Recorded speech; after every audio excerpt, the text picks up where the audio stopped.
छोड़ देगा, ऐसा काजी का हुक्म है।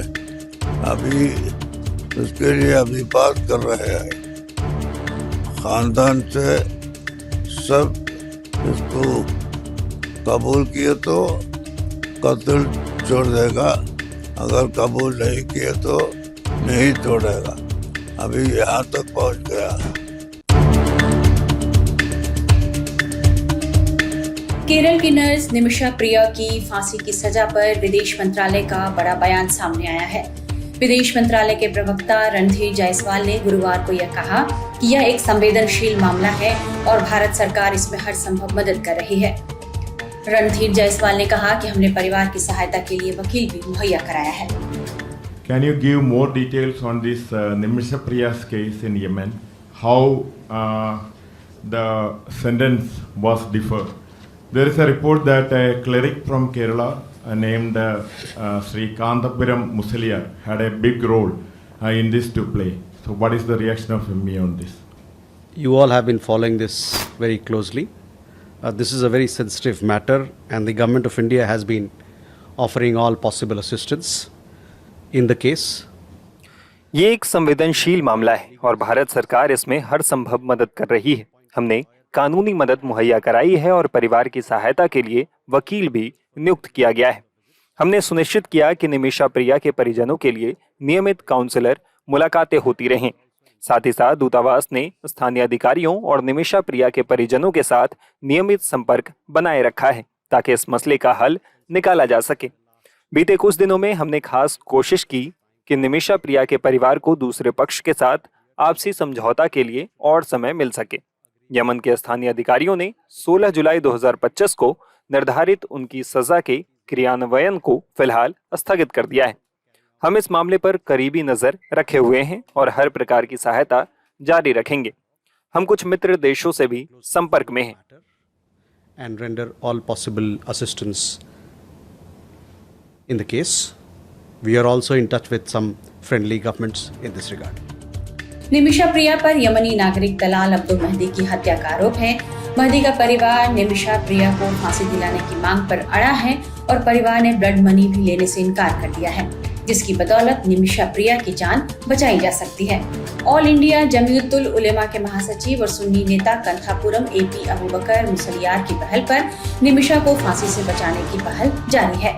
मुसलियार ने अपने घनिष्ठ मित्र और सम्मानित यमनी सूफी विद्वान शेख हबीब उमर बिन हाफिज के माध्यम से इस मामले में दखल दिया है, जिसके सकारात्मक परिणाम सामने आ रहे हैं। जिसके बाद यमनी अधिकारियों ने निमिषा प्रिया की 16 जुलाई को होने वाली फांसी को स्थगित कर दिया। मुसलियार ने कहा कि बदला लेने की तीव्र इच्छा के बावजूद निमिषा प्रिया को माफ करने के लिए दलाल के परिवार के साथ बातचीत चल रही है।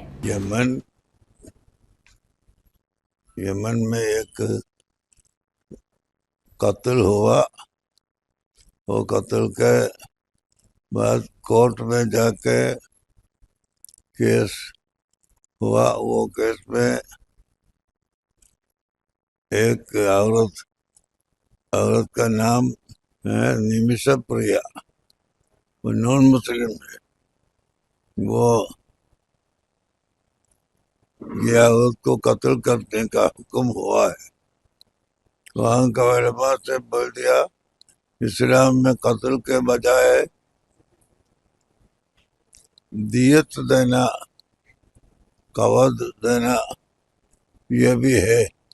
ऐसा दियत कबूल फरमाएगा या करेगा या नहीं करेगा, ये आप पूछ के अगर दियत कबूल होना हो तो वो देने के लिए इधर पार्टी तैयार है बोल के मैं वहाँ से उलमा से गुजारिश किया। एक गुजारिश वो लोग बोलने के बाद उसको बाद लोग तैयार हो गया, बाद लोग तैयार नहीं हुआ। वो उसके बारे में अभी बात हो रहा है। वो देने को वो लोग तैयार है।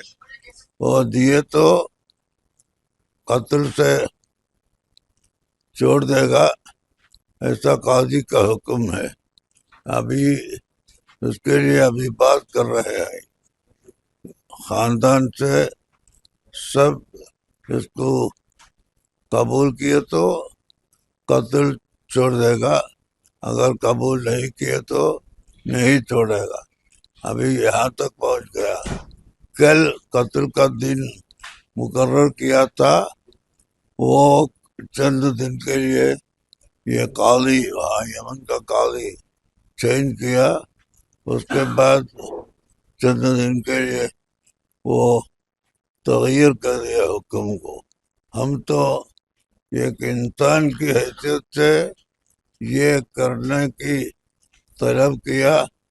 हाँ, ऐसा तलब कबूल किया तो इंडिया में मुसलमान को बहुत आसान हो जाएगा। यहाँ मुसलमान हिंदू सब एक ही प्लेटफॉर्म में रहने वाला है, और रहने वालों को कुछ मशक्कत कमती होता है। ये अगर जारी रहे तो बहुत अच्छा होगा। देखना होगा कि महदी का परिवार निमिषा के परिवार की ओर से ऑफर किए गए $1 मिलियन की ब्लड मनी को स्वीकार करता है या नहीं। ब्लड मनी पर ही निमिषा की जान का दारोमदार टिका है।